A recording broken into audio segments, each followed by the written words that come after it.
Bonjour la team, comment ça va? J'espère que vous allez bien. Moi ça va super bien, donc on se retrouve aujourd'hui pour une nouvelle vidéo où on va parler d'avant-match entre Nice et le Paris Saint-Germain pour le compte de la 10e journée de Ligue 1 à l'Alliance Riviera. Donc avant de parler de ce match, on va bien évidemment parler de la trêve internationale. Comme vous savez, il y a eu la trêve internationale de 15 jours, donc c'est la reprise de la Ligue 1. Et avec cette trêve internationale, moi c'est ça qui m'énerve un petit peu.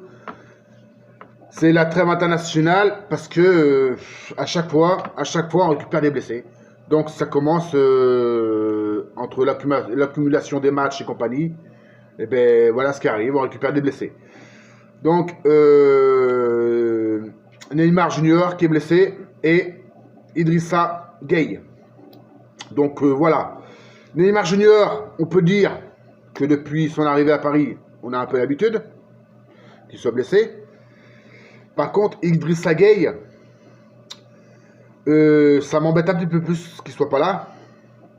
Parce qu'il va louper donc Nice ce soir. Il va louper le déplacement à Bruges et la réception de Marseille dimanche pour le Classico, dimanche prochain. Donc, tout comme Neymar d'ailleurs. Donc voilà. Donc, quand on regarde les statistiques, on voit un PSG avec Gueye et un PSG sans Gueye. Depuis son arrivée, c'est aucune défaite quand il est sur le terrain. Quand Idrissa Gueye est sur le terrain, c'est aucune défaite parisienne. Il n'y a que des victoires. Et avec 0 but encaissé en plus, il me semble. Donc voilà. Ça prouve quand même la capacité de joueur. Et je vous rappelle que les deux seuls matchs qu'on a perdus en Ligue 1 contre Rennes et contre Reims, il n'était pas titulaire. Il n'était même pas sur le banc, d'ailleurs, il ne jouait pas. Donc voilà. Donc ça prouve quand même que Gueye est très important au sein de l'effectif parisienne. Bon, après, on a des joueurs quand même de talent sur le banc. On va leur faire confiance. Et ils vont essayer, je pense qu'ils vont faire le job. Donc, je vais vous parler.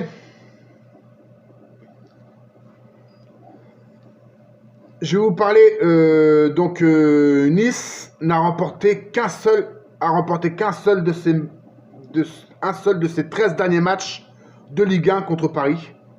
Il y a eu 2 nuls, 10 défaites. Voilà, et une victoire. La dernière victoire de Nice contre Paris, c'était le 30 avril 2017 où Nice avait gagné 3-1. Voilà. Alors, donc, je vais vous parler donc du groupe retenu par Thomas Tuchel. Donc, dans les buts, donc, Keylor Navas, Sergio Rico, Bulka, défense, Meunier, Thiago Silva, Marquinhos, Kimpembe, Abdou Diallo, Mbesso, Kurzawa, Verratti, Herrera, Paredes, Mbappé qui fait son retour, Sarabia, Di Maria, Icardi, Cavani qui fait également son retour et Choupo-Moting. Alors je vais vous dire ma composition probable pour ce soir. Moi je pense qu'il va faire tourner. Il va faire tourner, je pense, par rapport à la trêve internationale. Mbappé et Cavani sont de retour, mais je pense qu'ils vont être trop justes. Thomas Tuchel va vouloir les préserver pour le match de mardi contre Bruges.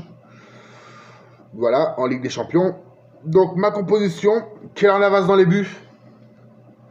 En défense, sur les côtés, Meunier et Layvin Kurzawa. En défense centrale, Abdou Diallo, Kimpembe. Milieu de terrain, sur les côtés, Verratti avec Herrera. Marquinhos en sentinelle, et également capitaine ce soir. Et devant, donc Sarabia et Di Maria sur les côtés. Et Icardi en numéro 9. Voilà ma composition probable pour ce soir. Je pense que Mbappé et Cavani devraient peut-être jouer. Allez, Mbappé les 20 dernières minutes, Cavani peut-être les 10 dernières minutes, grand max. Voilà. Donc il manque de rythme. Il y a un moment qu'ils n'ont pas joué. Donc faut que les organismes reviennent un peu. Et puis il y a des matchs qui arrivent très très importants. Donc le déplacement à Bruges mardi en Ligue des Champions. Et la réception de l'Olympique de Marseille au Parc des Princes dimanche prochain. Voilà. Donc, c'est tout ce que je pouvais vous dire. Les potos. Donc, je vous laisse. On se retrouve donc pour un petit débrief d'après-match à la fin du match de ce soir. À plus tard. Bon match pour ce soir. Et allez Paris!